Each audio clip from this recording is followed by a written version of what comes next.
This is a stimulus update and daily news report. There is so much to talk about in this video, and I'll give you all the important updates. When it comes to unemployment, there are 3 states that have court rulings and filings this week to reinstate the $300 per week federal unemployment boost. And when it comes to extending past the September 6th expiration date, AOC and House progressives are pushing on Biden hard to make sure that it gets extended past that date and it could continue in the future. President Biden is on board with states continuing the federal unemployment boost as long as the states pay for it themselves. But the big question is, will it be extended? I'll give you the details on that. Nearly 90% of rental assistance money has not yet been distributed, with the eviction moratorium set to expire in a little over a month from now. When it comes to the battle of the infrastructure and stimulus packages, with the Democrats not able to fight with Republicans on this issue, looks like Democrats are fighting amongst themselves. There's a battle between the House progressives, House moderates, House centrists of what's going to happen with the stimulus package moving forward. Lindsey Graham, Republican senator, says that President Biden should be impeached. I'll give you some other more important updates, then I'll answer the questions you leave for me in the comments. Hope you're having a terrific. If you appreciate these fact-based, fast-paced updates, hit the like button down below. So Lindsey Graham says, I think Joe Biden deserves to be impeached. This is in reference to what's going on in Afghanistan. He goes on to say, I think Joe Biden deserves to be impeached because he's abandoned thousands of Afghans who fought with us, and he's going to abandon some American citizens because he capitulated to the Taliban to a 31st of August deadline. Let me know your thoughts on this down in the comments below. Should President Biden be impeached? Was this a big mistake? So I rarely give my opinion on these videos. I like to just present the facts. But in yesterday's video, I asked whether or not the troops should come home from Afghanistan, and almost everybody said yes. I think everybody agrees that America should probably leave Afghanistan in whatever way, right? But the problem was President Biden announced the leaving of it. If he just had everyone start to move out, it probably would have worked out a little better. But announcing it to the Taliban is almost like saying a bank announcing like, hey, in the next month, we're actually not going to have any more bank employees. We're not going to have any security systems. With that type of announcements, you're going to have bad people doing bad things. And that's probably what happened. But let me know your thoughts on that down in the comments below. Next, moving on, let's talk about what's going on with unemployment. So lawsuit argues Iowa's unemployment benefit cuts are illegal. So looks like there's some unemployment lawsuits going on in Iowa and also in Idaho. Idaho workers sue Governor Brad Little over end of extra COVID era unemployment benefits. So these lawsuits are happening with just about a week left of unemployment benefits that could be paid out. So it expires on September 6th, which means that a decision would need to be made right away this week in order for them to get maybe 1 week of $300. I'm sure every dollar counts to people who are depending on it, but it seems like it's a little late, and people who don't want this to happen could probably just drag out the process. When it comes to Florida, they're a little closer, so judge to decide whether to reinstate federal unemployment benefits suspended in June. Lawyers for both sides have until 5 p.m. Thursday to file suggested orders, and supposedly they're going to make a ruling on Friday, if not the latest Monday. Like I said, it's kind of late. They might get 1 week out of this, maybe 2 weeks if they're lucky, if things move fast. But what we've seen with other states is that when they reinstate it, sometimes it could take weeks before people get their $300. And out of all the 3 cases that I just mentioned, none of them are retroactive, so they're not going to be paid for past weeks. It's whatever they're going to be paid moving forward before September 6th. When it comes to extending the unemployment benefits, President Biden encourages some states to further extend unemployment benefits.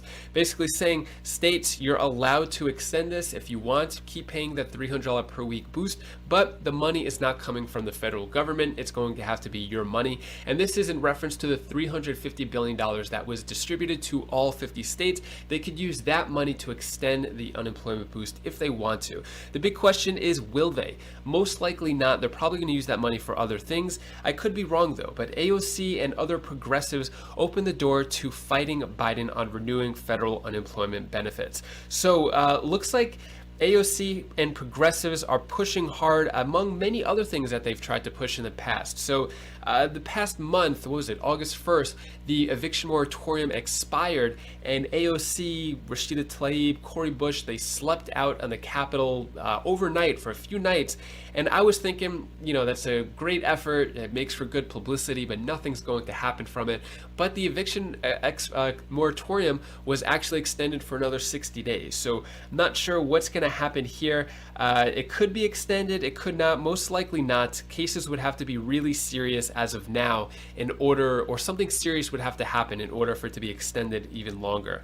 What AOC said here is, what we have right now is that Biden administration has indicated they have almost no willingness to extend the unemployment assistance program. We have a Senate that doesn't want to do it, a White House that doesn't want to do it. It's going to take a very committed House. So this is probably where a lot of threats are going to be made. They could even threaten the whole stimulus package, saying they're not going to vote for it unless unemployment benefits are extended, something like that. But at this point, it doesn't look like it's going to be extended. There's not enough push. As AOC said, the White House and the Senate are against it. Looks like House progressives are pretty much the only ones who are for it. When it comes to rental assistance, this is really, really shameful here. So nearly 90% of rental assistance funds not yet distributed. I don't get it. I don't get, they have all this money, $46 billion, and yet it's not being sent out. So this is from the Treasury Department. In July, more than 340,000 households received nearly $1.7 billion in rental assistance and utilities assistance, a roughly 15% increase in households served compared to June, and more than double the number of households served in May. Though July saw a small increase in distribution compared to previous months, the Emergency Rental Assistance Program has dispersed about $5.1 billion total of the $46.5 billion aid program. That's about 11% allocated from Congress. So only 11% out of $46 billion, which is meant to help people from getting evicted, get torn out of their homes, only $5 billion has been sent out. So with all the evictions about to happen, October 3rd is when the eviction moratorium expires. All this money could prevent all those evictions, all the landlords who are going in debt and really suffering, the mom and pop landlords. This is the money that's supposed to help them, and it's not yet going out, which I think is really shameful, and I don't understand it. It makes no sense. Even President Biden calling on it, it's just not doing anything. There's a big problem there, a lot of incompetence in government. Next, let's talk about what's going on with all the drama with stimulus, infrastructure. So here's what happens next as Democrats try to pass Biden's multi-trillion-dollar economic plans. So the House took two key steps toward Democrats passing $1 trillion bipartisan infrastructure bill and the $3.5 trillion Democratic budget plan. So House Speaker Nancy Pelosi has made a non-binding pledge to take up the infrastructure plan by September 27th, and Democrats aim to write pieces of their spending plan by September 15th. Democratic leaders have to write a massive spending bill that can appease centrist senators and progressive representatives. Basically, they're going to have to put all this to paper. They have made commitments, and they have to please everybody. As it's saying, the progressives, the centrists, the moderates, there's a lot of different sections of the Democrat Party, and this is going to be complicated, and you can't really please everybody. So progressives dig in for fall fight with centrists. So because the Democrats can't fight with Republicans on this issue, looks like they're just fighting amongst themselves. What's going on here is Rashida Tlaib is saying that it's very obvious that I'm not going to do a September 27th deadline without a reconciliation package. I want to work on what's going to go into reconciliation. That's a priority for me. They can put all these deadlines all they want, but they've got to bring all of us along. So it looks like that the progressives, including AOC, Rashida Tlaib, they want to work on the reconciliation bill, and they want to add a lot to it. So Rashida Tlaib is one of the people in support of the fourth stimulus check and a recurring stimulus check. But is it going to happen? I'm not sure about that. We'll see what happens. But this is the time when a lot of the Democrats could add whatever bills and proposals they want to the reconciliation bill. As you see here, Detroit Rep. Tlaib introduces bill for $2,000 relief and $1,000 recurring monthly payments. So Rashida Tlaib wants to spend more time on the reconciliation bill. She probably doesn't care too much about the bipartisan infrastructure plan. As many of you who are watching, that bipartisan infrastructure plan plan is for infrastructure, job creation, which is great, but where all the good stimulus programs and provisions are is in that $3.5 trillion stimulus package, and Rashida Tlaib wants to focus more on that. So we're going to see some big proposals coming out. Even Bernie Sanders is coming to the fight, saying $3.5 trillion or bust. Sanders goes all out to protect Democrats' social spending plans. What Bernie Sanders says is that it's not enough. He said, "I already negotiated. The truth is we need more. The needs are there. This is, in my view, the minimum of what we should be spending." Bernie Sanders wants more if possible, but he said that $3.5 trillion is the minimum. Now, among the House, which is where the bill action needs to be taken, it could pass in the House, and it likely will, but the Senate is a different story. So we have Kyrsten Sinema, who is a Democrat senator from Arizona, saying that she still opposes the $3.5 trillion budget blueprint, saying that it is too much. So even if everything passes, all the Democrats are on board with this, except for Kyrsten Sinema, it looks like it might go nowhere. So what she said is, "I have said several times that I do not support a $3.5 trillion package, but I am interested and willing, as everyone knows, to work in a bipartisan way and work with my colleagues in both the administration, House, and Senate to find a package that is right for Arizona families." So there's going to be a lot of headaches there. Here's a video clip explaining more in detail of what's going on. The big concession is not voting on a bill until they know it has 51 votes in the 50 votes, essentially plus one, in the Senate. The history of cap and trade in 2010, the BTU tax in 1993. There are some House Democrats with that memory.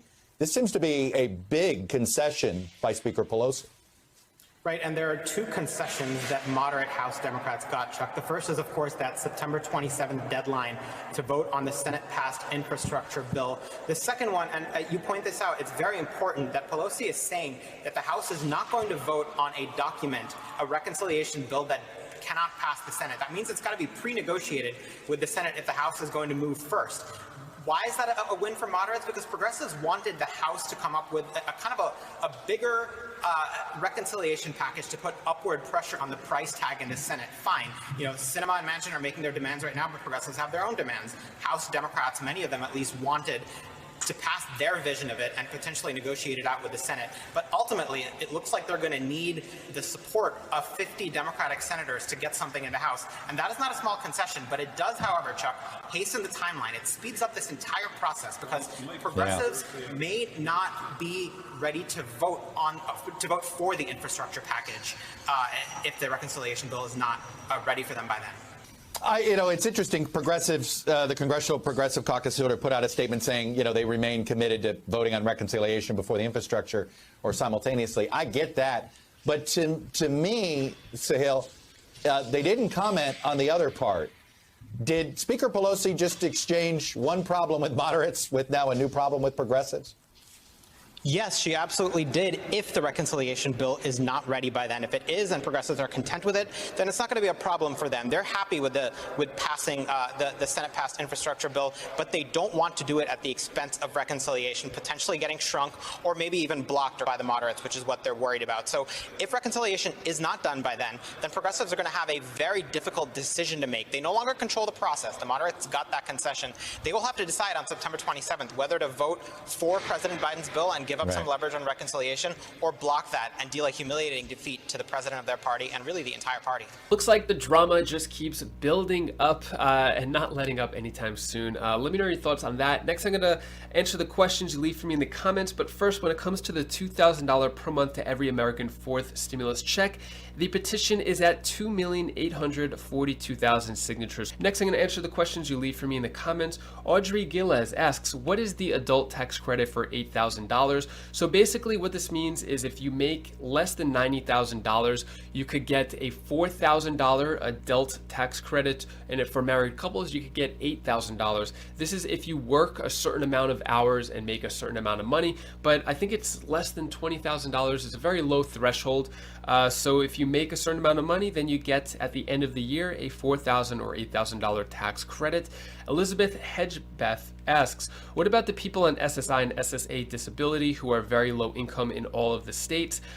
Yeah, hopefully There is more help coming.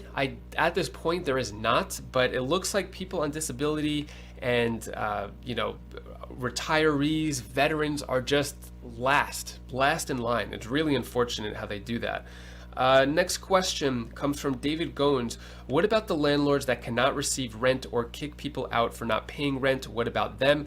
Well, because of the eviction moratorium, they are protected, or the tenants are protected because of what's going on. There could be other circumstances for eviction, but when it comes to the protection of the CDC, that is still going on until October 3rd.